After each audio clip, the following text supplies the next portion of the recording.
हमें इंग्लिश क्यों नहीं आती, या ये कह सकते हैं कि हम क्यों सो मैनी चैलेंजेस फेस करते हैं। क्योंकि इंग्लिश हमें सिखाई जाती है हिंदी या गुजराती के थ्रू। जैसे कि हिंदी हमें जब सिखाई जाती है तब मान लो लिखते हैं बिल्ली, तो सामने एक फ़ोटोज़ बनाई जाती है, उसे हम मान लेते हैं बिल्ली और पिक्चर इमेजिन करते हैं एवरी टाइम। बट जब हमें इंग्लिश सिखाई जाती है तब हमें हमारे भाषा का कोई ना कोई वर्ड दे दिया जाता है, तो हमारे माइंड को हैबिट हो जाती है कि हर टाइम इंग्लिश बोलते समय और सुनते समय उसे हमारी भाषा में कन्वर्ट करना है। तो एक प्रोसेस है जो हमें लेंदी और स्लो बना देती है।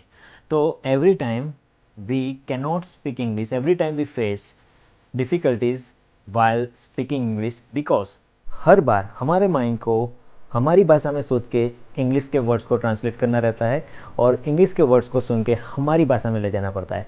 इसका सॉल्यूशन यही है कि आप इंग्लिश जब सीखें तो उसे इंग्लिश में ही सीखें। Learn English in English.